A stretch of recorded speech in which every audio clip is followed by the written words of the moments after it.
अपना कंप्लीट करना है class work number 1. Go to meeting is where today, what's wrong with it Muniba?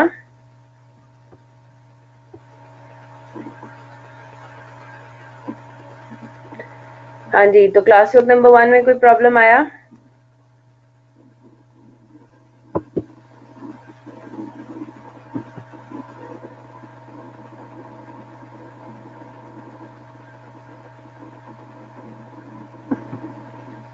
Go to meeting update हो गया होगा. अच्छा, मेरे पास नहीं हुआ अपडेट. It's the same.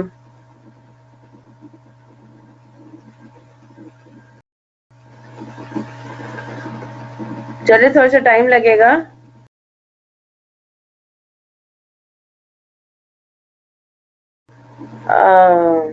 अच्छा, आप जरा इमेज लेके भेजें ग्रुप पे या मुझे सेपरेटली जरा भेज दें. हाँ, या मेरे पास पहले हो गया होगा. ये मैंने शायद पहले भी शेयर किया था. मेरे पास जो है वो, याद है मैं आप लोगों को कहती कि चैट बॉक्स जो है वो, पता नहीं, हो सकता है. नहीं नहीं, ऐसा भी नहीं होगा. ओह अच्छा. हम्म. वैसे क्वाइट फ्रैंकली, मुझे जो है ये जो मोबाइल फोन्स हो गए, लैपटॉप्स हो गए, इनको यूज करते हुए सोचते हुए भी ना थोड़ा डर लगता है ना, कि they can take our pictures anytime. चुपके से भी ये लोग पिक्चर्स ले सकती हैं. सारी चीजें जो भी मतलब इनको ऑपरेट कर रहा है, they can gain access into our lives. अल्लाह ताला सबको अपने हिफ्ज़ और अमान में रखे, है ना. डर लगता है वैसे कभी कभार. चले जी, कैमरा ऑन हो गया तो चले, ठीक है, सही है. I hope. चले जी आयशा, अभी आते हैं क्लास ऑफ 2 पे. ठीक है, दिल नहीं है क्लास लेने का जैसे क्लास. चले जी, आगे चलते हैं. क्लास ऑफ नंबर 1 में किसी को होपफुली कोई प्रॉब्लम नहीं है. उसमें प्रॉफिट रिकंसिलिएशन आराम से हो गई है ना. प्रॉफिट रिकंसिलिएशन था क्लास ऑफ नंबर 1 में. किसी को कोई प्रॉब्लम? फॉर्मेट अपनी मर्जी का यूज कर सकते हैं, बिल्कुल कर सकते हैं यूज. क्लास वर्क नंबर 2 पर आते हैं. क्लास वर्क नंबर 2 में बेसिकली तकरीबन वही सारी चीजें थी, है ना. सेलिंग प्राइस पर यूनिट आपको उन्होंने दिया हुआ है. वेरिएबल कॉस्ट पर यूनिट उन्होंने आपको दिया हुआ है. Direct material, direct labour plus variable manufacturing overheads. Fix manufacturing overheads उसने आपको दे दिए हैं. 80,000 रुपीज पर मंथ है. ओपनिंग यूनिट्स जो है वो 2,000 थे. नॉर्मल कैपेसिटी जो है वो 10,000 है. तो नॉर्मल कैपेसिटी आपने यूज करनी होती है for the purpose of calculation of OAR, right. अच्छा जी, फिर उन्होंने आपको प्रोडक्शन और सेल्स दे दिए हैं उन पर्टिकुलर जनवरी, फरवरी, मार्च की. तो इसको यूज करके आप क्लोजिंग स्टॉक के यूनिट्स निकाल सकते हैं. फिर आपको जो कंट्रीब्यूशन मार्जिन या ग्रॉस प्रॉफिट निकालना है तो उसके अंदर COGM है, वो आप मतलब निकालेंगे इनको यूज करके. तो income statement under following for each of the 3 months, marginal costing and absorption costing में. ठीक है, तो सबसे पहले तो आपने OAR निकाल लिया, है ना. Overhead absorption rate is how much? 80,000 per month एक कह रहा है, ठीक है. तो 80,000 डिवाइड बाय 10,000, राइट. 8 आपके पास हो गया ओवरहेड एब्जॉर्प्शन रेट. अच्छा, अच्छा मैं वैसे आप लोगों को एक टिप दे दूं. कैमरा ऑन हो गया है. अच्छा, मेरे पास नहीं आ रहा किसी का भी कैमरा ऑन हुआ हुआ. लेकिन मैं आप लोगों को वैसे एक टिप दे दूं. आप लोग अपने जो कैमराज है ना, you should put a tape over it, अगर तो लैपटॉप आप लोग यूज कर रहे हैं. मेरा नहीं ख्याल हम लोग लैपटॉप के कैमरास कभी यूज करते हैं, but this is what I have done. Laptop के कैमरे के ऊपर टेप लगा लें, ठीक है. चलें, तो 8 रुपी पर यूनिट आपके पास ओवरहेड एब्जॉर्प्शन रेट हो गया, है ना. और आपके पास अप्लाइड एफओएच किस तरह निकलेगा? अप्लाइड एफओएच किस तरह से हो गया? आपको उसको मल्टीप्लाई किससे करना है? आपको किससे मल्टीप्लाई करना है? प्रोडक्शन, एक्चुअल प्रोडक्शन से, है ना. तो 8 मल्टीप्लाई बाय 11,000 कितना हो गया? 88,000. यस. तो 88,000 जनवरी के महीने में जो आपका जाएगा COGM के अंदर, वो चला गया 88,000. तो ये क्या हो गया? Over applied. यस. एक्चुअल कितना है? एक्चुअल अपेरेंटली 80,000 पर मंथ ही है. बात समझ आ रही है? एक्चुअल कितना है 80,000 पर मंथ, अप्लाई कितना हो गया ओवरहेड एब्जॉर्प्शन रेट के थ्रू, वो हो गया 88,000। तो 8,000 रुपए जनवरी के महीने में ओवर अप्लाइड हो गए, तो वो ग्रॉस प्रॉफिट के बाद क्या करेंगे, उसको एडजस्ट करेंगे, क्या करेंगे, ऐड करेंगे, लेस करेंगे, ऐड करेंगे, ठीक है। प्रॉफिट में जो है वो 88,000 की एक्सपेंस चार्ज हो गया, पता चला कि एक्चुअल एक्सपेंस तो 80,000 है। जी आयशा, क्लियर हो रही है बात? किसने पूछा ये क्वेश्चन क्लास वर्क 2 के अंदर? जी बात समझ आ गई? जी आयशा,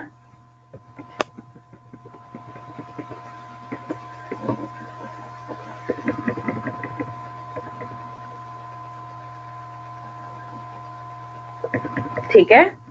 तो ये देखें, पहले महीने में 8,000 हो गया, दूसरे महीने में आपकी प्रोडक्शन कितनी है, 8,000 यूनिट्स है, तो 8 इंटू 8 64,000 है ना। तो यानी कि कॉस्ट ऑफ गुड्स मैन्युफैक्चर्ड में फरवरी के महीने में 64,000 सीओजीएम चार्ज फिक्स्ड ओवरहेड चार्ज हुआ है, हालांकि एक्चुअल कितना है,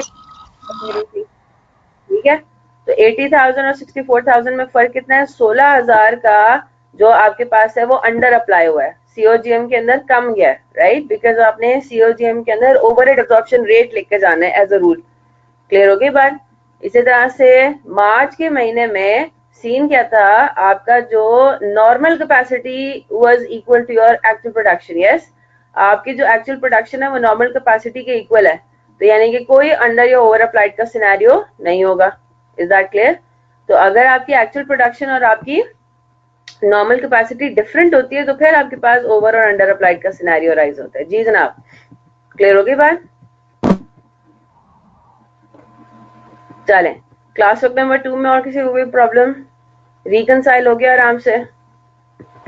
जी जनाब, सवाल पूछिए। आपका नाम नहीं आ रहा बेटा, आपने अभी जिसने मैम लिखा है अभी चैट बॉक्स में।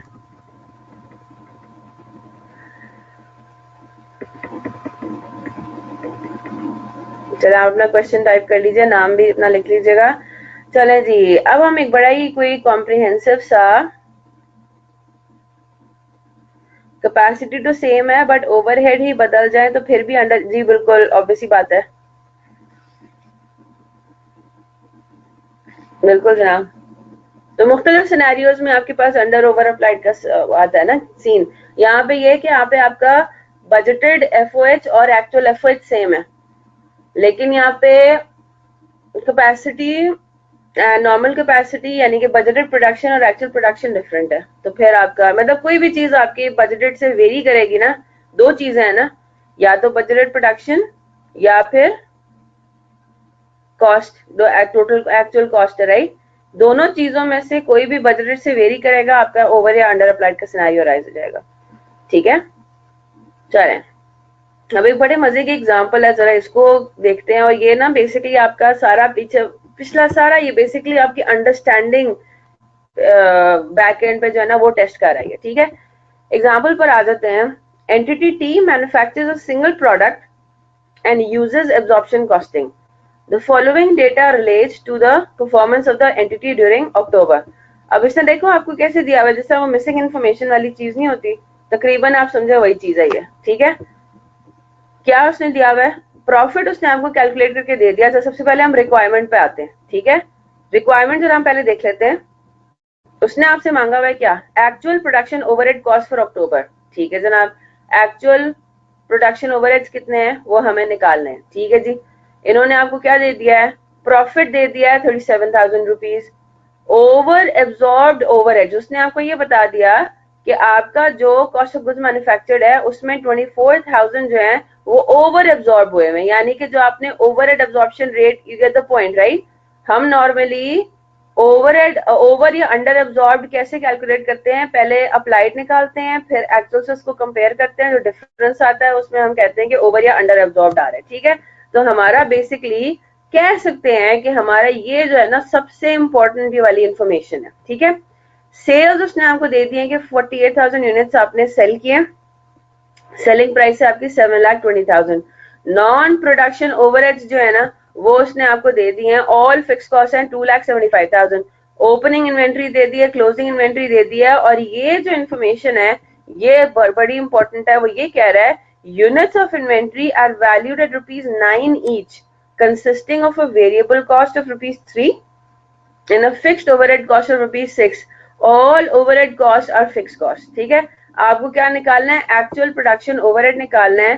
तो कैसे इसको ट्राई करेंगे? पहली बात तो ये कि ये जो उसने आपको बताया हुआ ना कि नॉर आपने इन्वेंट्री को वैल्यू किया हुआ है at the rate of rupees 9 per unit, ये दोनों के लिए, ओपनिंग इन्वेंट्री के लिए भी है, क्लोजिंग इन्वेंट्री के लिए भी है. ठीक है, बात समझ आ रही है?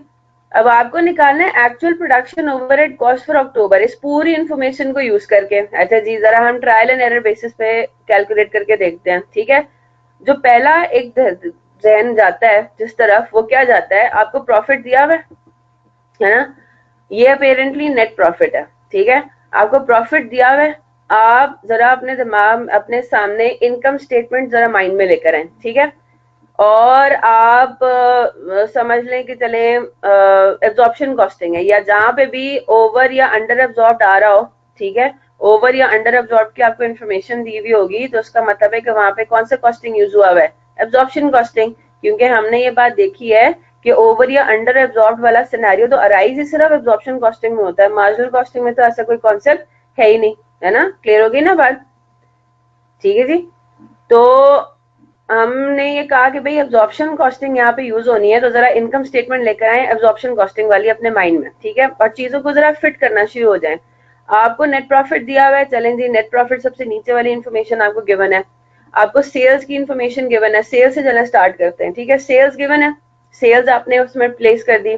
आपको ओपनिंग इन्वेंट्री दी हुई है, क्लोजिंग इन्वेंट्री दी हुई है ना, 20 में cost of goods manufactured missing है. ठीक है, फिर आपको इन्होंने नेट प्रॉफिट दिया हुआ है, ग्रॉस प्रॉफिट नहीं दिया हुआ. अच्छा जी, इन्होंने फिर आपको नॉन प्रोडक्शन ओवरहेड्स दिए हुए हैं. तो कुछ वर्कआउट हो रहा है, किसी तरीके से कुछ कैलकुलेट कर सकते हैं? चलें जी, कॉस्ट ऑफ गुड्स मैन्युफैक्चर्ड हम निकाल सकते हैं, बिल्कुल निकाल सकते हैं. ठीक है, थोड़ा बहुत आपका ये फिट हो रहा है आपके इनकम स्टेटमेंट के उसके अंदर, और आपको लग रहा है कि आप कुछ ना कुछ उसमें कर सकते हैं. यस और नो? लेकिन उससे उससे बेहतर एक डायरेक्ट तरीका भी है.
बात कंफर्म कर दीजिए।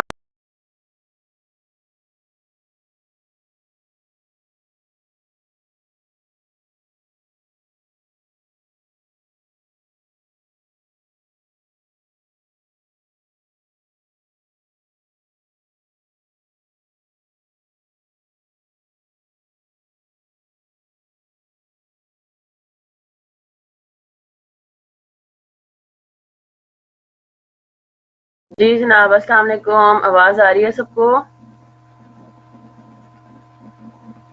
अच्छा, मुझे एक बात कंफर्म कर दीजिए, मैं जब ऑफलाइन थी तो क्या रिकॉर्डिंग कंटिन्यू हो रही थी?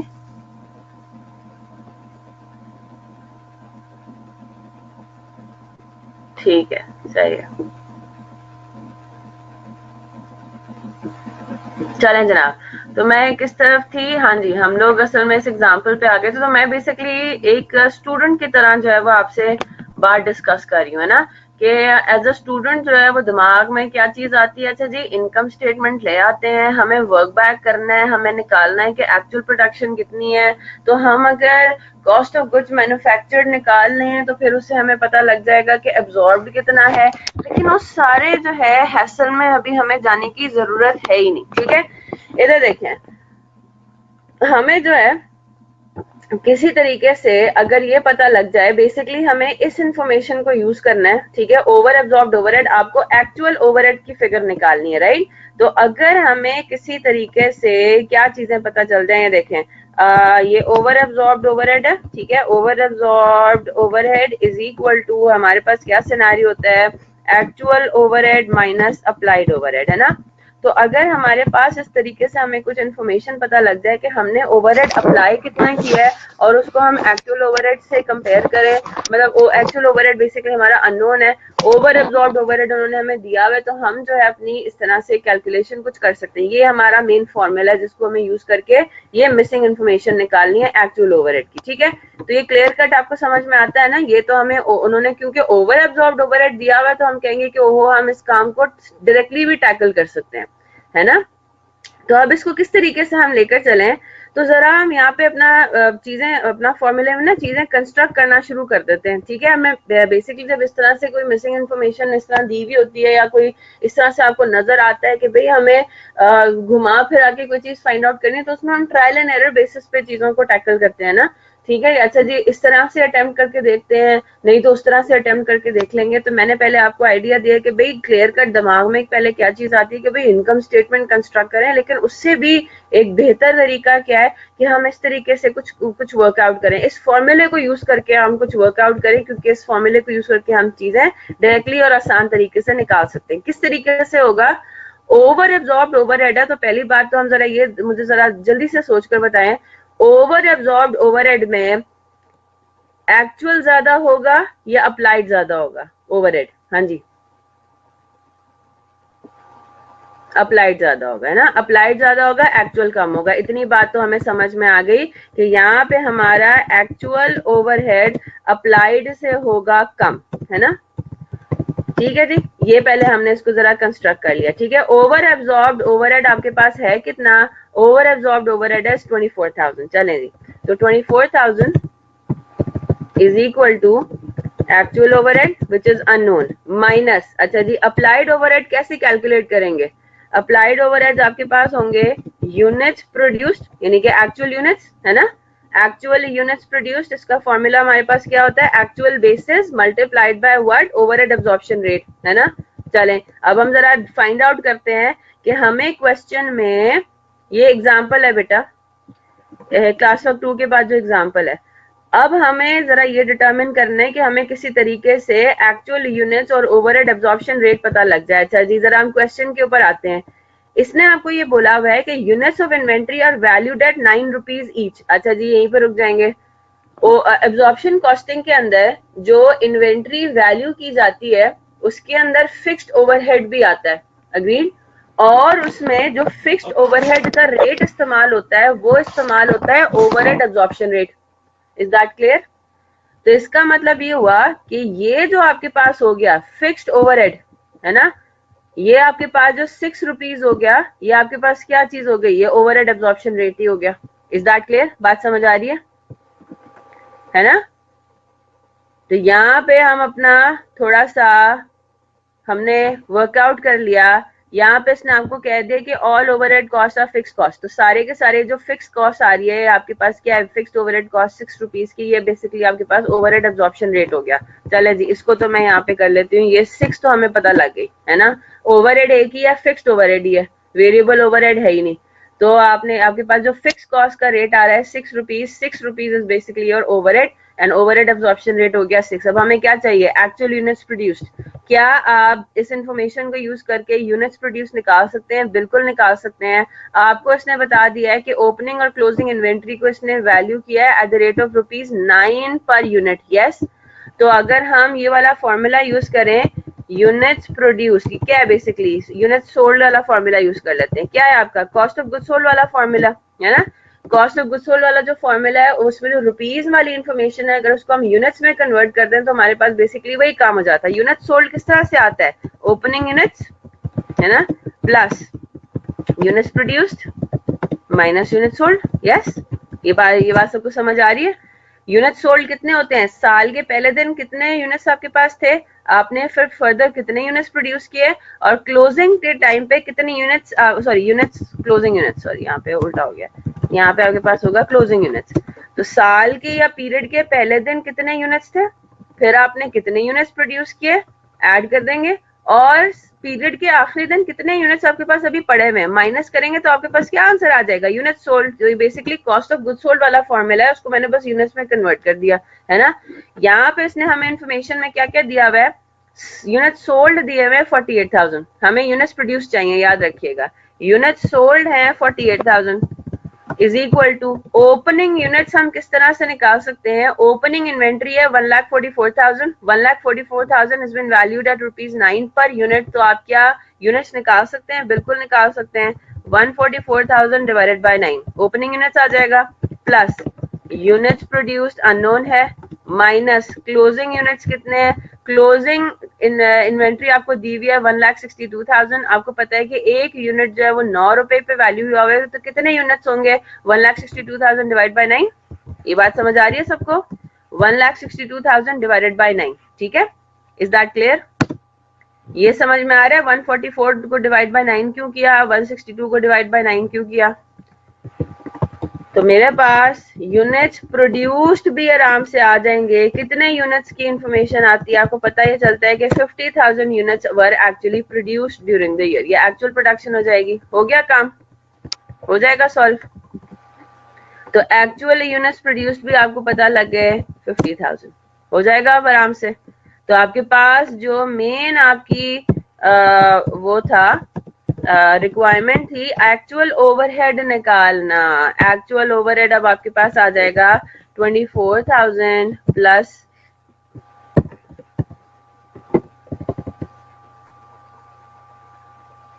ओ सॉरी मैंने उल्टा कर दिया ना,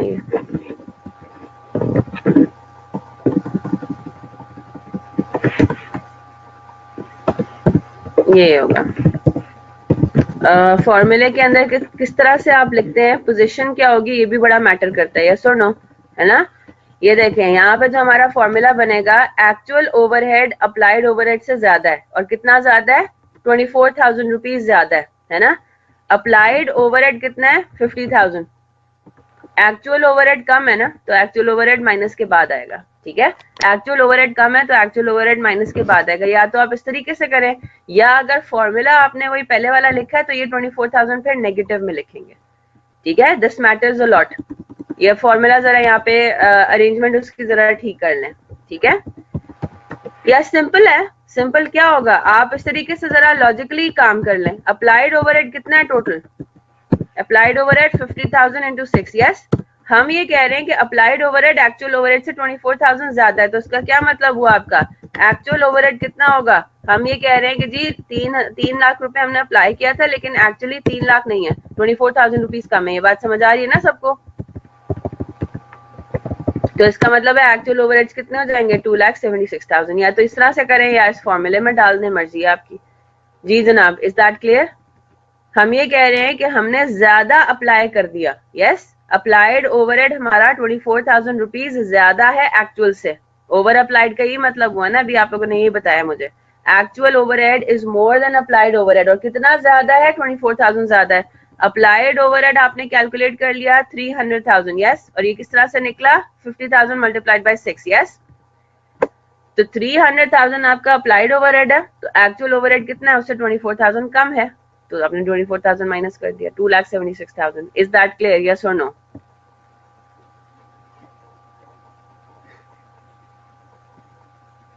हमदान को क्लियर है? What about the others? Mohammad Ahmad, Mohammad Bilal, Muniba, Saim, हाँ जी जाग रहे ना सारे?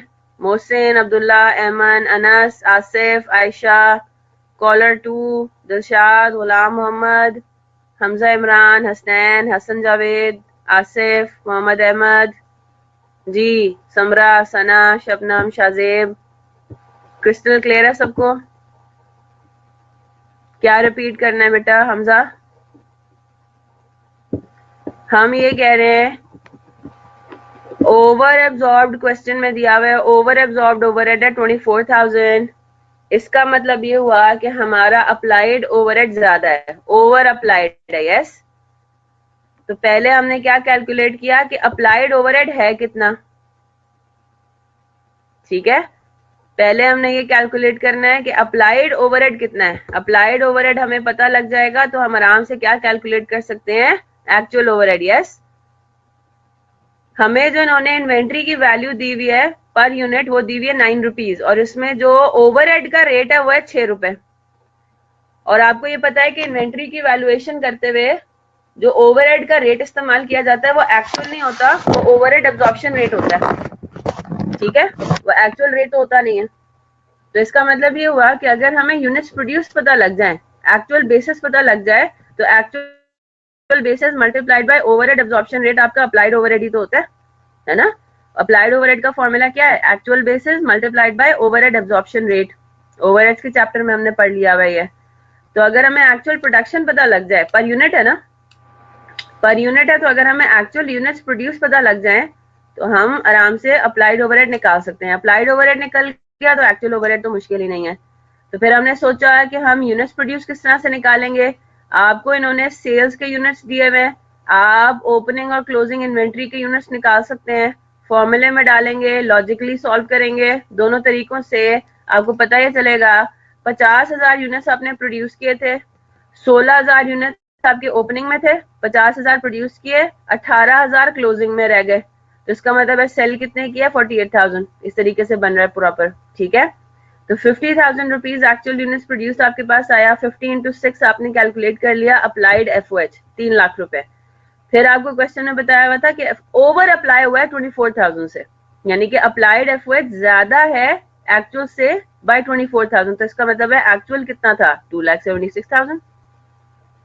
अप्लाइड कैसे आया बेटा? 50,000 multiplied by 6, actual production multiplied by OAR, overheads में पड़ा हुआ है। जी जनाब, क्लियर है बात?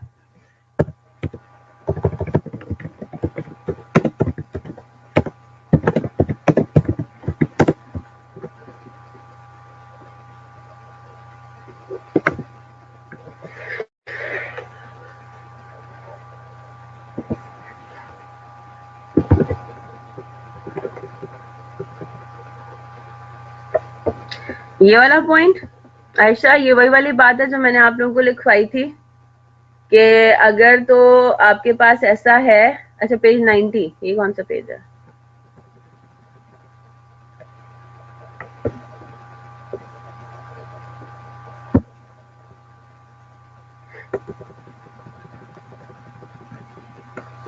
ये वो है ओवर अंडर अप्लाइड का फॉर्मूला है। ओवर अंडर अप्लाइड इसको लें। ओवर या अंडर अप्लाइड किस तरीके से निकालेंगे इन्होंने आपको डायरेक्ट बता दिया। हमने तो उस तरह से पढ़ा हुआ है ना कि actual FOH minus applied FOH है ना, एक्चुअल और अप्लाइड का डिफरेंस। हम यहाँ मैंने बीच में आपको ये मेंशन किया था कि ओवरहेड्स में डिफरेंस बेसिकली आता है फिक्स्ड ओवरहेड्स की वजह से। तो अगर आपको डायरेक्टली ओवर या अंडर अप्लाइड निकालना हो तो आप क्या निकालेंगे? Production unit multiplied by per unit fix cost minus actual fix cost. तो ये बेसिकली वही है। ये अप्लाइड निकल गया, applied fix cost fixed overhead minus actual fixed overhead. Variable को अगर हम टोटली इग्नोर कर दें, अज्यूमिंग कि वेरिएबल ओवरहेड में कोई डिफरेंस नहीं आता बजटेड और एक्चुअल में, ठीक है, तो ये बनता है पीछे। आप अपना नॉर्मल तरीके से चलें जी। क्लियर होगी बात? जल्दी से क्लास वर्क नंबर 3 पर आते हैं, ठीक है। बड़ा इंटरेस्टिंग सवाल है ये भी। अब अगेन अब थोड़ी सी हम टेक्निकली चीजों को देख रहे हैं। बेसिक तो हमने चीजें देख ली, बेसिक तो बड़ा आसान है, मार्जिनल एब्जॉर्प्शन कॉस्टिंग। लेकिन अगर थोड़ा सा ये टेक्निकल चीजों को ले आते हैं, बीच में ट्विस्ट ले आते हैं, तो फिर हम किस तरह से सॉल्व करेंगे using simple marginal and simple absorption costing का जो पूरा सिनेरियो है। ओ सॉरी, हाँ पार्ट बी रह गया। ठीक है जी, पार्ट बी क्या कहता है? Part B is again your home assignment. आपने क्या निकालना है? अब आपको सारी इन्फॉर्मेशन गिवन है ना, सारी इन्फॉर्मेशन आपको पता चल गई। आपको ओपनिंग इन्वेंट्री पता है, आपको कॉस्ट ऑफ गुड्स मैन्युफैक्चर्ड आपको पता है, कॉस्ट ऑफ गुड्स मैन्युफैक्चर्ड किस तरह से होता है एब्जॉर्प्शन कॉस्टिंग में। अगर इनकम स्टेटमेंट हम बनाए एब्जॉर्प्शन कॉस्टिंग के अंदर, तो अब वो पूरा 100% आप कंस्ट्रक्ट कर सकते हैं। सेल्स आपको पता है, ओपनिंग इन्वेंट्री आपको पता है, कॉस्ट ऑफ गुड्स मैन्युफैक्चर्ड का फॉर्मूला क्या है under absorption costing? Units produce multiplied by आपके पास total cost per unit. Yes, तो टोटल कॉस्ट पर यूनिट आपको पता है, राइट, इट्स 9 रुपीज। यस, फिर उसके बाद क्लोजिंग इन्वेंट्री पता है, आप आराम से सारी फिगर्स, सारी इंफॉर्मेशन आपको गिवन है। अब अगर आपको वो कह रहा है the profit that would have been reported in October if entity T had used marginal costing. चलिए मैं करवा देती हूँ सॉल्व, ठीक है। अब मार्जिनल कॉस्टिंग के अंडर आपने प्रॉफिट कैलकुलेट करना है, यानी कि अब अगर हम इनकम स्टेटमेंट कंस्ट्रक्ट करें किसके बेसिस पे? मार्जिनल कॉस्टिंग के बेसिस पे। तो एक एक करके देखते हैं, जहां वर्किंग की जरूरत पड़ेगी वहां पे हम वर्किंग कर लेंगे, ठीक है। जल्दी से इसको सॉल्व करते हैं। सेल्स आपके पास आ गई, कॉपी करने की जरूरत नहीं, उनके सोल्यूशन नीचे गिवन है, ठीक है। सेल्स आपके पास आ गई, कितनी गिवन है आपको? 7,20,000। मैंने by the way chat box of किया हुआ है, ठीक है। चलें जी, सेल्स के बाद हमने क्या लेस करना है? होता है वेरिएबल कॉस्ट। यस, और वेरिएबल कॉस्ट में सारी चीजें आती हैं, प्रोडक्शन रिलेटेड और नॉन प्रोडक्शन दोनों, है ना। तो हमारे पास क्या आएगा? वेरिएबल, ओ सॉरी, वेरिएबल कॉस्ट में सबसे पहले आप लेंगे ओपनिंग इन्वेंट्री, है ना। ओपनिंग इन्वेंट्री कितना होगा जी जनाब? कैसे कैलकुलेट करेंगे? मार्जिनल कॉस्टिंग में पहली बात तो ये कि अब हमारी इन्वेंट्री 9 रुपए पे वैल्यू नहीं होगी। ये बात सबको क्लिक करिए। मार्जिनल कॉस्टिंग के अंदर हमारी opening inventory, closing inventory 9 rupees पे वैल्यू नहीं होगी, बल्कि किस पे वैल्यू होगी? जल्दी से बताएं। 3 रुपीज के ऊपर। वेरी गुड, 3 रुपीज पे। 6 रुपीज तो फिक्स्ड ओवरहेड है शाहजेब, वेरिएबल पे वैल्यू होगा।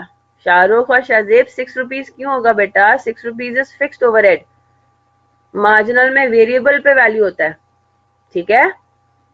चलें जी, ओपनिंग यूनिट्स कितने हैं वो हमने कैलकुलेट कर लिए, है ना। ओपनिंग यूनिट्स कितने हैं? 144 डिवाइड बाय 9 करेंगे तो कितना आंसर आएगा? जो गिवन इन्फॉर्मेशन है उसको यूज करके ओपनिंग यूनिट्स है 16,000। यस, तो मेरे पास ओपनिंग इन्वेंट्री कितनी हो जाएगी? अब कितनी होगी? 16,000 मल्टीप्लाइड बाय 3। कितना आंसर आ रहा है?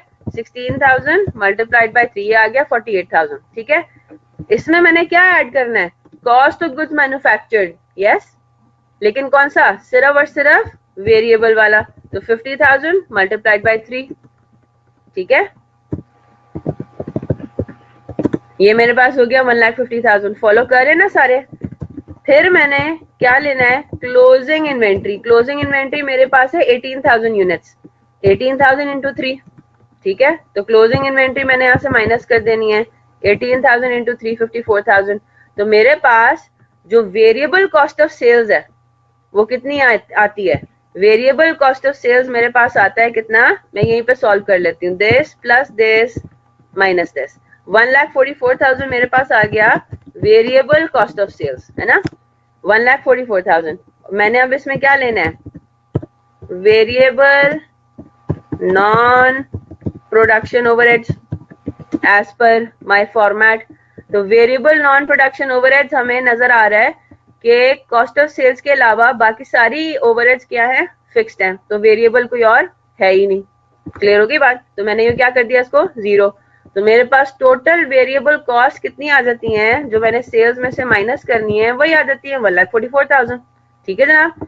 जब मैं ये माइनस करती हूँ सेल्स में से, तो मेरे पास क्या आंसर आता है? मेरे पास जो आंसर आता है वो आता है contribution margin. Is that clear? Contribution margin के बाद हमने क्या लेके जाना है, क्या चीजों को लेना है, लेस करना है ऑल फिक्स कॉस्ट। और ऑल फिक्स कॉस्ट में क्या क्या चीजें आ जाती हैं, फिक्स्ड प्रोडक्शन कॉस्ट। ठीक है, फिक्स प्रोडक्शन कॉस्ट कितनी होंगी, 50,000 यूनिट्स आपने प्रोड्यूस किए। ठीक है, कैसे करेंगे, जरा मुझे फिक्स प्रोडक्शन कॉस्ट की फिगर कैलकुलेट करके बताएं। आपने वैसे ऊपर कैलकुलेट कर लिया 2,76,000, यस?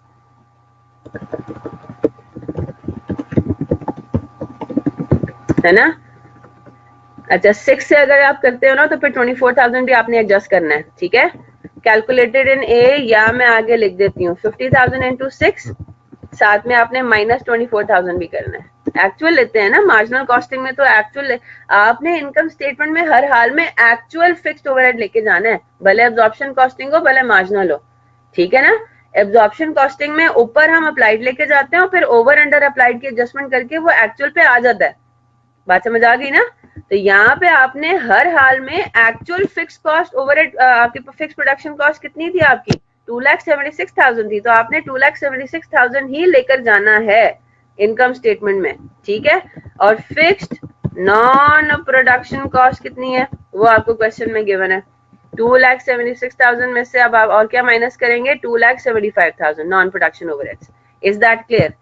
ऑल आर फिक्स्ड, 2,75,000 ये आपने माइनस किया, तो अब आपके पास प्रॉफिट कितना आ गया अंडर एब्जॉर्प्शन कॉस्टिंग, ये आपके पास आ गया, सॉरी अंडर मार्जिनल कॉस्टिंग, ये आपके पास आ गया 25,000। Is that clear? इजी, बहुत आसान था, बहुत सिंपल सा था। चलें आगे चलते हैं, कोई मसला ही नहीं हुआ इसमें।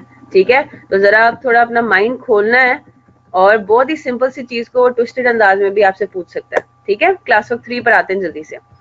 Zulfikar Industries Limited makes and sells a single product and has a total production capacity of 30,000 units per month. ये क्या हो जाएगी, मैक्सिमम कैपेसिटी है ना।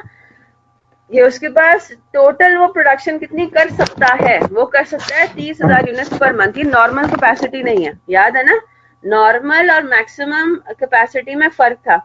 मैक्सिमम कैपेसिटी तो वो होती है कि भाई आपके ऑल गिवन रिसोर्सेज को अगर आप 100% यूटिलाइज करते हो तो कितनी आप प्रोडक्शन कर सकते हो ज्यादा से ज्यादा, है ना। नॉर्मल ये होता है कि भाई आप ऑन एन एवरेज करते कितना हो, बजटेड कितना है, राइट। इन अदर वर्ड्स हम नॉर्मली नॉर्मल कैपेसिटी को बजटेड प्रोडक्शन अपना लेते हैं। The company budgeted the following information for the month of January 20x4। यहीं पे रुक जाएंगे, पहले रिक्वायरमेंट चेक करेंगे। रिक्वायरमेंट में वो क्या कह रहा है, prepare profit statement for the month of January using marginal costing and absorption costing and reconciliation of the profits. ठीक है, यानी कि अब हम सारी चीजें from the point of view of income statement जरा देखेंगे कि हमें क्या चीज गिवन है, क्या चीज हमें फाइंड आउट करनी है। ठीक है, चलें जी, उसने आपको बजटेड प्रोडक्शन दे दिया है, मैक्सिमम कैपेसिटी थी 30,000 लेकिन नॉर्मल कैपेसिटी है 27,000।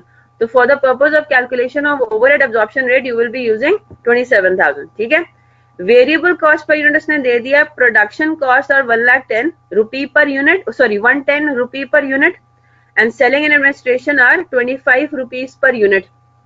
ठीक है, प्रोडक्शन का रेट अप्लाई होगा प्रोडक्शन यूनिट्स के ऊपर और सेलिंग एंड एडमिनिस्ट्रेशन का रेट अप्लाई होगा यूनिट सोल्ड के ऊपर। There is a difference, yes.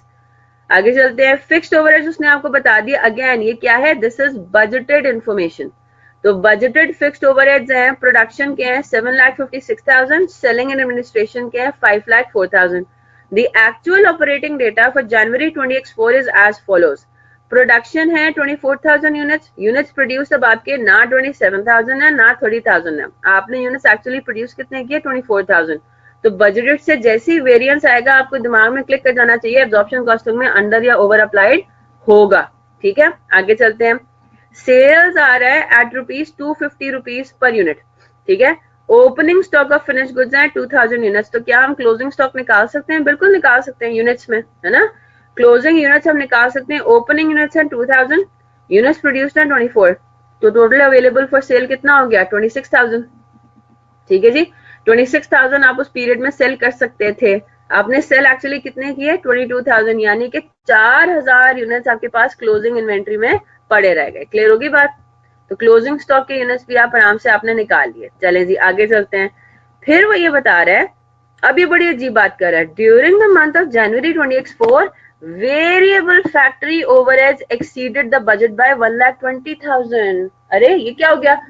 मैंने तो आपको अभी एक दो दिन पहले ये बात कही थी कि नॉर्मली वेरिएबल ओवरहेड्स बजटेड से वेरी नहीं करते, यानी रेट की अगर हम बात करें, ठीक है, टोटल में तो वेरी करेगा डेफिनेटली, लेकिन यहाँ पे वो कह रहा है कि जो बजटेड वेरिएबल एफओएच बनता है उससे वो 1,20,000 रुपीज एक्सीड किया बजट से। ठीक है, तो ये तो अब अजीब बात होगी, पहली दफा अब हमने, तो अब अगर हम ये देखते हैं कि अगर आपके वेरिएबल ओवरहेड्स में कोई वेरिएंस आता है तो क्या वो हम अंडर या ओवर अप्लाइड में उसका इफेक्ट पड़ेगा या नहीं पड़ेगा, तो इधर तो पहले आप जरा यहाँ पे नोट कर लीजिए। तो ये हम क्लास वर्क नंबर 3 कर रहे हैं, ठीक है, class work number 4 sorry, class work number 3 है, सॉरी 3।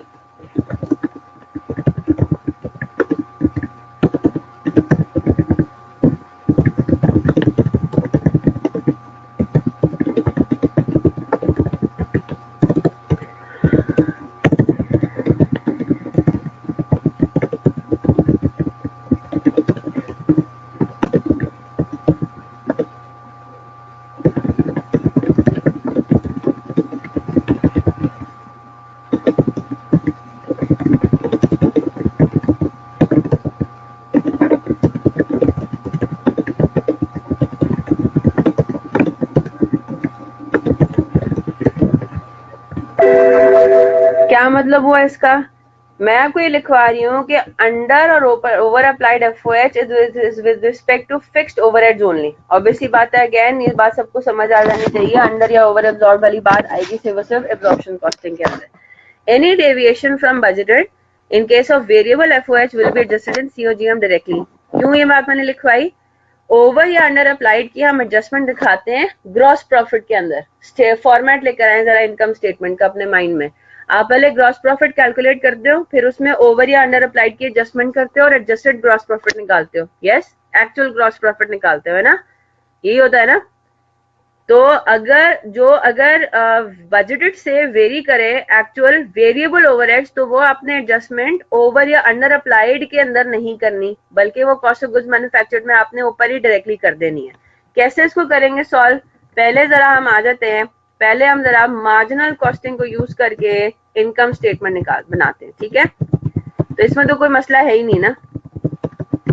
चलें, इनकम स्टेटमेंट मार्जिनल कॉस्टिंग से किस तरह से बनेगा, सारी चीजें आपको गिवन है, ठीक है? आप सारी चीजों को डालते जाएंगे, जैसे जैसे आप लोगों को कोई इंफॉर्मेशन निकालने की जरूरत पड़ेगी आप वो वर्किंग कर लेंगे, ठीक है? तो दो हमने रुपीस के कॉलम्स बना लिए और हम आगे सबसे पहले सेल्स आसान है, उसने एक्चुअल सेल्स आपको दे दी है।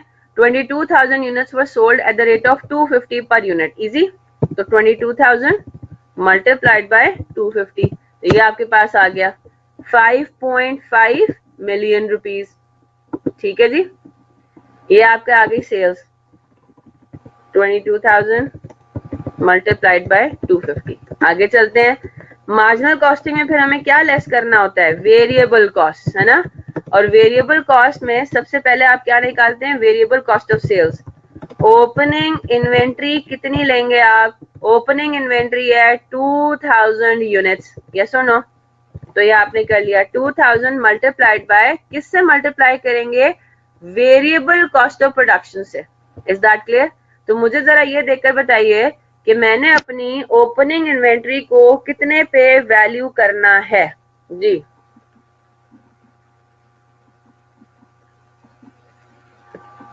बताइए जरा मुझे। गुलाम कह रहे हैं 110। अच्छा,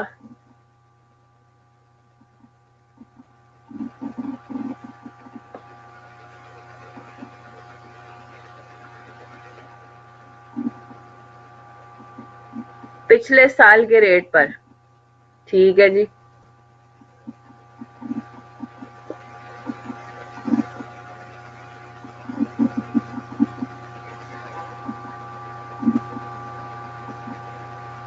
$115, बिल्कुल ठीक। 1,20,000 का इफेक्ट भी लेना है, बिल्कुल ठीक लेना है। लेकिन इसको जरा हम एक इस तरीके से भी कर सकते हैं ना। किस तरीके से करें, आप इसको इनिशियली 110 पे ही वैल्यू कर लें, है ना।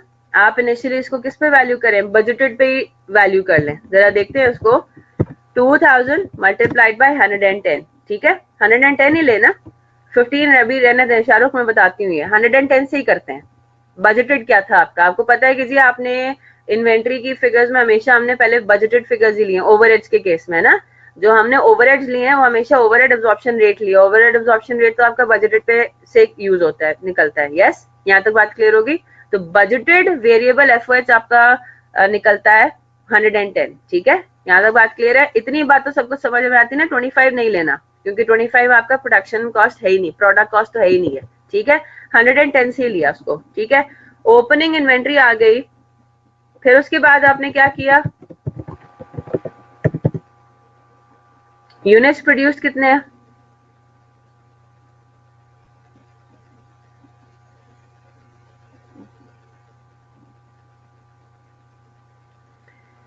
क्वेश्चन में आपको बताया जा रहा है यूनिट्स प्रोड्यूस था 24,000। अच्छा जी, 24,000 को भी हम कितने पे वैल्यू करें, 110 पे ही वैल्यू करें। यहाँ तक बात क्लियर है।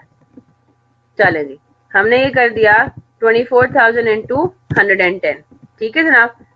यहाँ तक बात समझ आ गई। अब यहाँ पे आके हमें करनी है एडजस्टमेंट।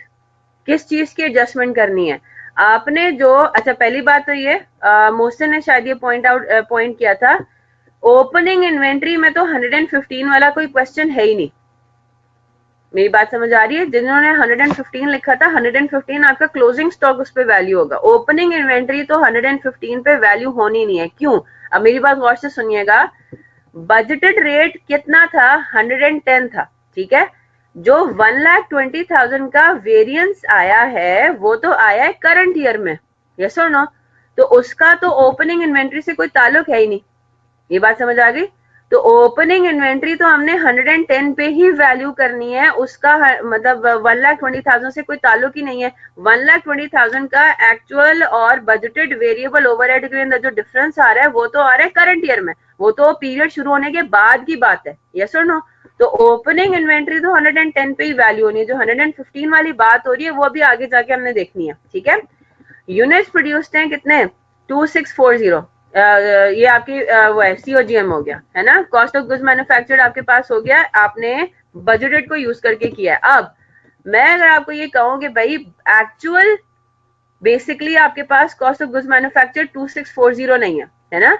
एक्चुअल तो कुछ और है, और जो एक वेरिएंस जो आ रहा है ना वो आ रहा है वेरिएबल ओवरहेड के अंदर भी। तो मैंने आपको क्या बताया, अभी मैंने ऊपर क्या लिखवाया है कि जो वेरिएंस आपके पास आए वेरिएबल एफओएच के अंदर, वो आपने इधर ही एडजस्ट कर देनी है। वो आपने कॉस्ट ऑफ गुड्स मैन्युफैक्चर्ड में डायरेक्टली एडजस्ट करनी है, वो आपका ओवर या अंडर एब्जॉर्ब के अंदर नहीं आएगा। तो यहाँ पे हम क्या करेंगे, एडजस्टमेंट फॉर वेरिएबल ओवरहेड। मुझे बात बताइए, 1,20,000 की जो एडिशनल जो आपका वो है, जो बता रहा है कि it exceeded the budget by 1,20,000, तो ये 120,2640 में ऐड होना चाहिए, लेस होना चाहिए,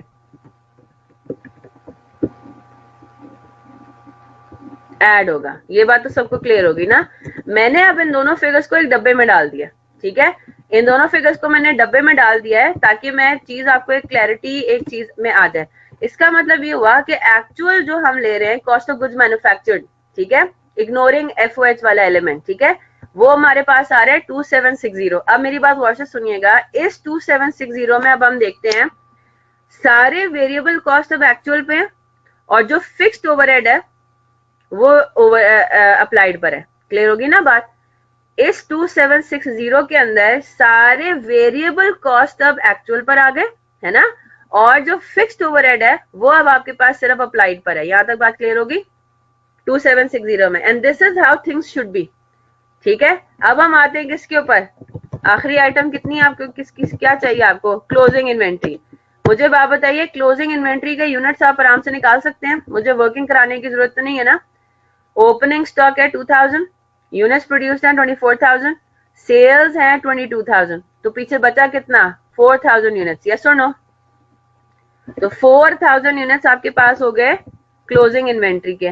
अब मैंने फाइंड आउट करना है इसका रेट क्या यूज करेंगे। अब मेरी बात गौर से सुनिएगा, इसका रेट यूज होगा अब क्लोजिंग इन्वेंट्री को। अब हमने जो वैल्यू करना है, अगेन इन्वेंट्री को वैल्यू करने के लिए all variable cost should be at their actual rate and fixed overhead should be at the applied rate। अब मेरी बात गौर से सुनिएगा, 110 रुपी पर यूनिट अगर हम लेते हैं रेट, तो उसमें मसला क्या है, उसमें मसला ये है कि उसमें वेरिएबल ओवरहेड भी बजटेड के ऊपर है।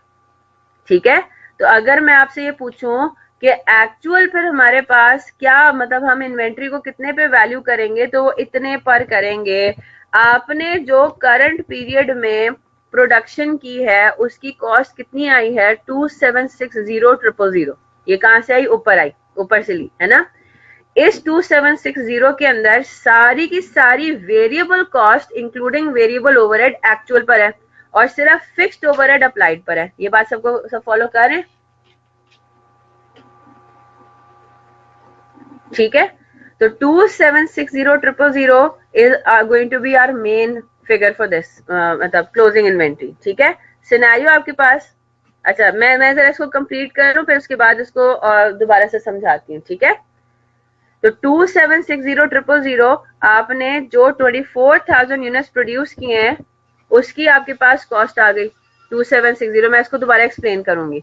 तो इस रेट को बेसिकली आपने यूज करना है क्लोजिंग इन्वेंट्री को वैल्यू करने के लिए, और इस पॉइंट के ऊपर मैं जरा दोबारा आऊंगी, इसको जरा कंप्लीट कर लूं फिर। ठीक है, तो ये आपके पास कितना आ जाएगा, 4,000 मल्टीप्लाइड बाय 2760,000 डिवाइडेड बाय 24,000। ठीक है, ये आपके पास आ गया 4,60,000।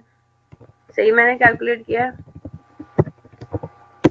बिल्कुल 4,60,000 जी यूनिट्स प्रोड्यूस्ड है। इसके ऊपर मैं दोबारा आ रही हूँ अभी। ठीक है, इसको जरा आप कंप्लीट कर लें, फिर मैं इस पॉइंट के ऊपर दोबारा आती हूँ, इंशाल्लाह आपको दोबारा से समझ में आ जाएगा ये। इसको अभी इसी तरह कॉपी करें, मैं इसके ऊपर दोबारा आती हूँ। ठीक है, इसको भी हम लिख लेंगे। तो मेरे पास जो वेरिएबल कॉस्ट ऑफ सेल्स है वो कितना निकलता है, वो निकलता है ये। इसको भी आप ऐसे कॉपी कर लें, इसके ऊपर हम दोबारा आते हैं। ठीक है, और ये इंशाल्लाह आपको फिर समझ में आ जाएगा। वेरिएबल कॉस्ट ऑफ सेल्स तो हो गया 2520,000। Is that clear? फिर हमने कहा कि जी variable selling and admin overheads है ना, ये भी लेना है। Variable selling and admin overheads आपके कितने होते हैं, आपको उसने बता दिया है कि आपके जो अपेरेंटली यहाँ पे एक्चुअल डिफरेंट नहीं है, वरना आपको वो एक्चुअल रेट भी दे देता है ना। जो बजटेड है, जो वेरिएबल कॉस्ट पर यूनिट है सेलिंग एंड एडमिनिस्ट्रेशन का 25 रुपी पर यूनिट, आपने इसी को यूज करना है ना। तो वेरिएबल कंट्रीब्यूशन ही तो निकालने जा रहे हैं बेटा, लेकिन आपने ये 25 रुपी पर यूनिट अप्लाई किस पे करना है, यूनिट सोल्ड के ऊपर। तो 22,000 मल्टीप्लाइड बाय 25। यहाँ तक बात सबको क्लियर होगी कि यहाँ पे हमने यूनिट्स प्रोड्यूस नहीं लेना है ना, क्योंकि ये variable selling and admin overheads है, इसका प्रोडक्शन से ताल्लुक नहीं है, इसका सेल से ताल्लुक है। तो 22,000 मल्टीप्लाइड बाय 25, तो कितना आपके पास आंसर आ रहा है।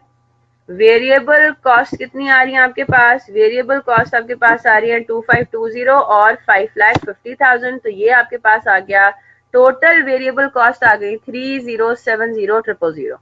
ये मैं अभी एक्सप्लेन करने जा रही हूँ, अभी एक्सप्लेन करूंगी, अभी आप पहले इसको कॉपी कर लें। चलें जी, ये करने के बाद हम क्या निकालेंगे, कंट्रीब्यूशन। ठीक है, कंट्रीब्यूशन आपके पास आ जाएगा। ठीक है जनाब, कंट्रीब्यूशन मार्जिन आ गया 2430,000। चलें जी, इसको जरा आगे कंप्लीट करें। अपने पास क्या लेंगे, नीचे लेस करेंगे फिक्स कॉस्ट, कंप्लीट करें। I just need 2 minutes.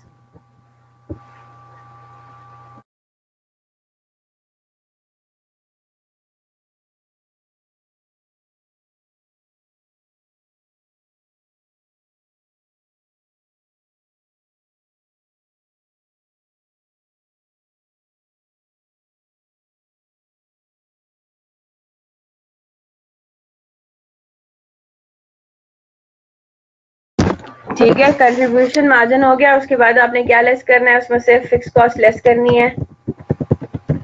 चलें जी, फिक्स कॉस्ट के अंदर पहले क्या होगा, फिक्स्ड प्रोडक्शन कॉस्ट है ना। क्वेश्चन में आपको कितने दी हुई हैं? फिक्स्ड ओवरहेड्स दिया हुआ है प्रोडक्शन का 7,56,000, ये बजटेड है। जरा मुझे देखकर बताइए बजटेड और एक्चुअल में कोई फर्क है? अपेरेंटली नो, है ना। उसने एक्चुअल में कोई हमें डिफरेंट एफओएच नहीं दिया हुआ, फिक्स्ड ओवरहेड नहीं दिया हुआ, तो हम क्या कहेंगे? बजटेड और एक्चुअल में कोई फर्क नहीं है। बस ये मैं जरा कंप्लीट कर लूं मार्जिनल का, फिर उसके बाद ठीक है आप जा सकते हैं। तो मैंने क्या लिख दिया यहाँ पे? 7,56,000 ही, है ना। ये बात सबको समझ आ गई ना? आपको जब उन्होंने एक्चुअल एफओएच कोई दूसरा नहीं दिया हुआ, फिक्स्ड ओवरहेड नहीं दिया हुआ, तो हम क्या कहेंगे? बजटेड और एक्चुअल सेम है। और अपेरेंटली यहाँ पे हमें कोई और चीज ऐसी नहीं दी हुई, ऐसा समझ में नहीं आ रहा है ना, ये डिफरेंस आ रहा है कोई। तो प्रोडक्शन ओवरहेड्स फिक्स्ड ओवरहेड्स हो गए 7,56,000, वही same as budgeted, and selling and administration fixed overheads भी वही हैं 5,04,000। तो आपने ये चीजें यहाँ से दोनों माइनस कर दी, ठीक है। अब मैं आराम से क्या कैलकुलेट कर सकती हूँ? Net profit. मैंने नेट प्रॉफिट निकाल लिया 11,70,000। अब जरा मैं उस पर आती हूँ कि मैंने अपनी जो क्लोजिंग इन्वेंट्री है उसके अंदर 24,000 से क्यों डिवाइड किया। ये वही वाला पॉइंट है,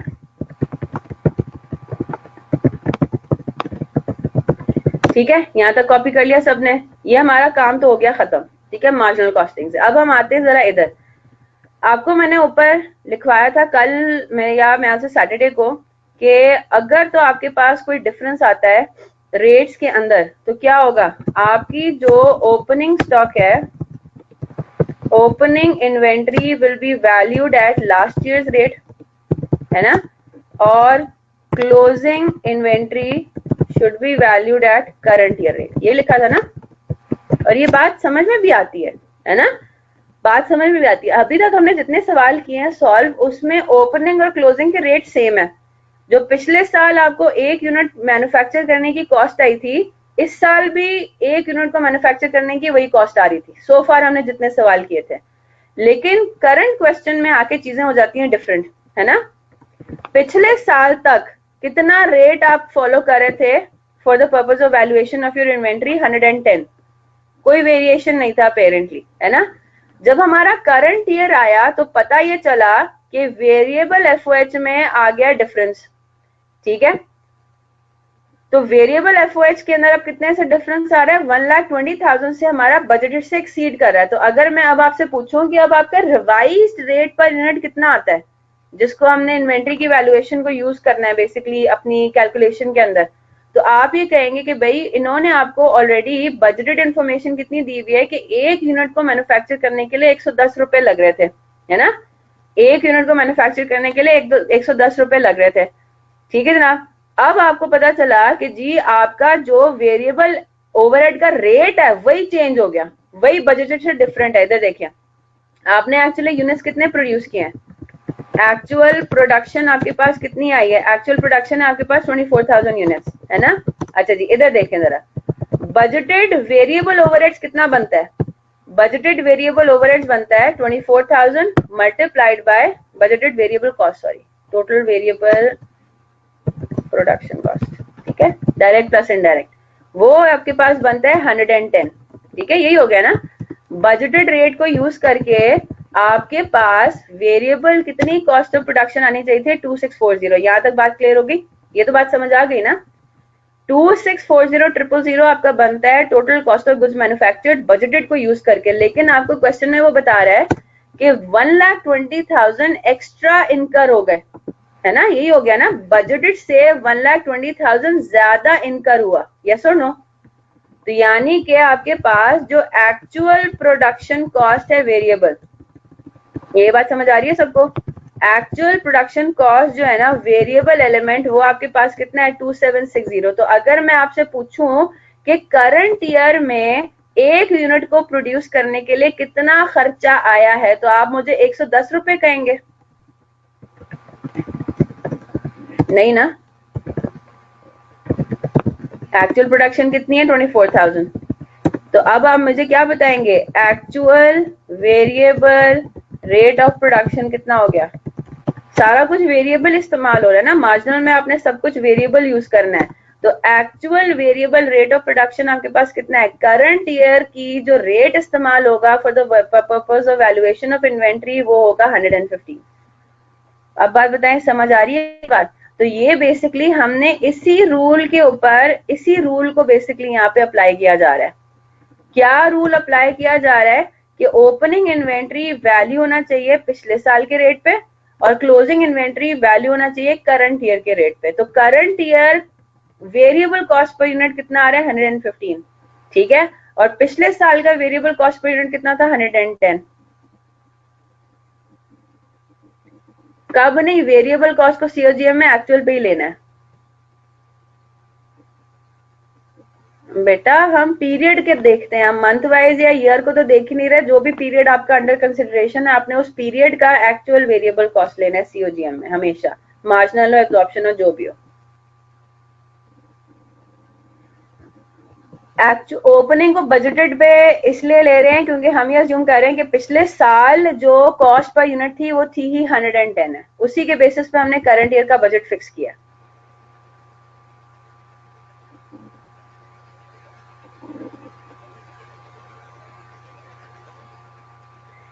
अगर प्रीवियस ईयर का डेटा गिवन हो एब्जॉर्प्शन कॉस्टिंग की बेस पे और closing stock per unit given हो, नाउ अगर करंट ईयर में ओपनिंग स्टॉक फाइंड करना है in case of marginal costing, then हम न्यू रेट फाइंड करेंगे। जो प्रीवियस ईयर का रेट है उसमें से आपने ओवरहेड एब्जॉर्प्शन रेट बस निकाल देना है, सिंपल एज दैट।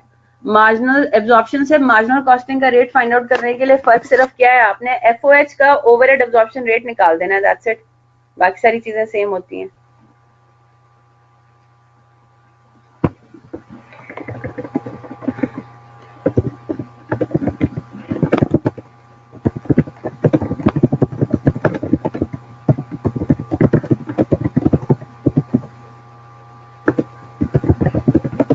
ये लिख लीजिए।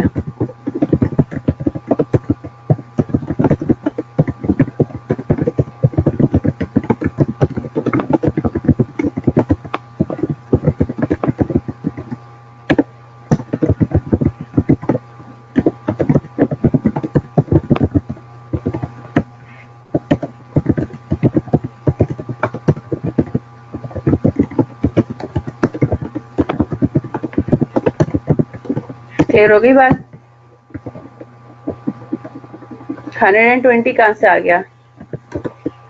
120 आपने कैसे कैलकुलेट किया? हमजा, बात क्लियर हो गई?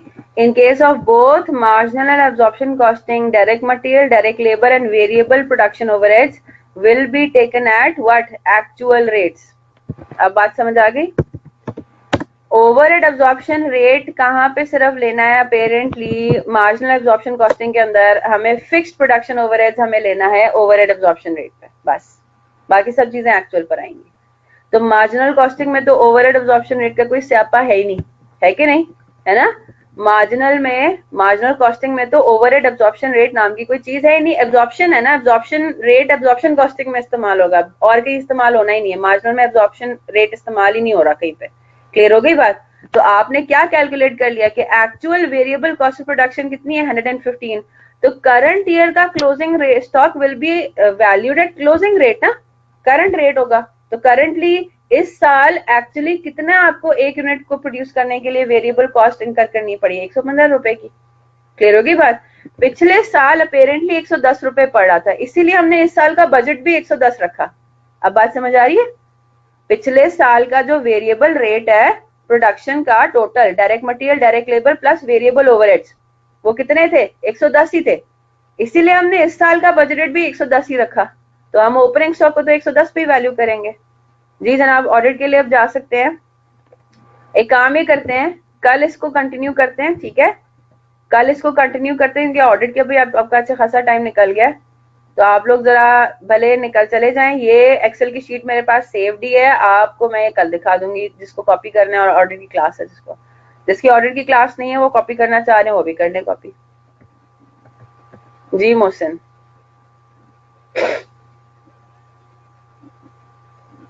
जी बिल्कुल, क्योंकि इसमें एक ही बैच है ना अपेरेंटली, ठीक है। अब अगर आपको बैच वाइज इन्फॉर्मेशन नहीं दी हुई ना, आपको ये नहीं बताया हुआ कि जी पहले हमने यूनिट्स इतने सेल किए इस डेट पे, फिर हमने यूनिट्स प्रोड्यूस किए, फिर हमने यूनिट सेल किए, फिर यूनिट्स प्रोड्यूस किए, तो अगर इस तरह से आपको डेट वाइज इंफॉर्मेशन दी हुई होती है ट्रांजैक्शन की, तो फिर हमें मसला आता है ना कि पीरियोडिक फॉलो करें या परपेचुअल फॉलो करें। ठीक है, अब मुझे बात बताइए, इस इंफॉर्मेशन में आप परपेचुअल कैसे अप्लाई करेंगे? ये जो जिस तरह की इंफॉर्मेशन आपको दी हुई है, ठीक है ना, बात समझ आ रही है ना आपको? अगर इंफॉर्मेशन दी हुई होती है ट्रांजैक्शन वाइज, इसने आपको ये बताया कि पूरे साल में, सॉरी पूरे महीने में, एक महीने की बात कर रहे हैं ना, पूरे महीने में 24,000 यूनिट्स प्रोड्यूस किया। अब इकट्ठे प्रोड्यूस किए हैं, ब्रेक करके प्रोड्यूस किए हैं, कौन से दिन पहले प्रोडक्शन हुई, फिर सेल हुई, फिर प्रोडक्शन हुई, फिर सेल हुई, वो तो हमें इन्फॉर्मेशन दी भी नहीं है। तो हम इन एनी केस परपेचुअल यहाँ पे फॉलो ही नहीं कर सकते। तो हमें यहाँ पे पीरियोडिक के तरीके से हम कहेंगे कि भाई इकट्ठे ही 24,000 यूनिट्स हमने प्रोड्यूस कर लिए। अब हमें यही इन्फॉर्मेशन गिवन है। आप मुझे पहले ये बताएं 120 आपने कैसे कैलकुलेट किया? 115 तो मैंने यहाँ पे बता दिया। जी बिल्कुल मोहसिन, जब हम बिल्कुल उसमें जाते हैं ना, स्पेसिफिक क्वेश्चंस में जाते हैं इन्वेंट्री मैनेजमेंट के, इन्वेंट्री वैल्यूएशन के, उधर तो आपको परपेचुअली यूज करना है। लेकिन अगर हम उस टॉपिक से बाहर आते हैं और फिर आप देखते हैं कि भाई आपको अगर उस तरह से इंफॉर्मेशन नहीं दी हुई जिस तरह से परपेचुअल में इंफॉर्मेशन चाहिए होती है, तो फिर you have no other option ना, फिर तो आपको पीरियोडिक ही अप्लाई करना पड़ेगा। 1,20,000 तो बच्चे वो बता रहे हैं कि बजट से एक्सीड किया इतना। ये तो बता रहे हैं कि फैक्ट्री वेरिएबल ओवरहेड्स इतने से एक्चुअली ज्यादा आए हैं 1,20,000 से। तो एक्चुअली वेरिएबल कितना है आपका? कॉस्ट वेरिएबल कितनी है? एक्चुअल वेरिएबल प्रोडक्शन कॉस्ट कितनी है? 2760 बनी ना। तो 2760 को हमने यूज करके रेट निकाला ना। 2760,000 आपने कॉस्ट, वेरिएबल कॉस्ट इनकर की है टू प्रोड्यूस 24,000 यूनिट्स। तो इसका मतलब ये हुआ कि करंट पीरियड में जितनी प्रोडक्शन की है आपने, उस पे कॉस्ट पर यूनिट कितना आया है? 115 रुपए आया। तो इसका मतलब ये है कि जो क्लोजिंग स्टॉक है हमारा, वो करंट ईयर की प्रोडक्शन में से बच गया ना। क्लोजिंग स्टॉक हम ये अज्यूम करते हैं, फीफो के बेसिस पे हम कह रहे हैं कि भाई करंट क्लोजिंग इन्वेंट्री जो है वो बेसिकली किस में से बची है? वो जो करंट ईयर में यूनिट्स हमने प्रोड्यूस किए 24,000, उनमें से क्लोजिंग इन्वेंट्री बची है। ठीक है, तो इसका मतलब ये हुआ, जी बिल्कुल, you can leave the class. तो इसका मतलब क्या हुआ? 115 रुपए क्लोजिंग इन्वेंट्री को वैल्यू करने के लिए इस्तेमाल करेंगे। इस चीज को मैं इंशाल्लाह कल दोबारा एक्सप्लेन कर दूंगी। ठीक है, इस चीज को हम दोबारा से कर लेंगे कल।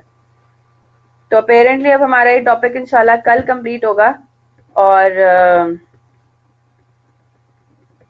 उसके बाद फिर हम इंशाल्लाह कॉस्ट फ्लो इन प्रोडक्शन देखेंगे। तो बस हमारे पास एक ही सवाल रह गया, बाकी प्रैक्टिस क्वेश्चंस हैं 3, वो मैंने आपको होम असाइनमेंट में दे देने हैं। चलें जी, यू कैन लीव नाउ, और इस चीज को हम कल डिस्कस कर लेंगे। नो वरीज, फिक्र करने की जरूरत नहीं है। चलें जी, अल्लाह हाफिज।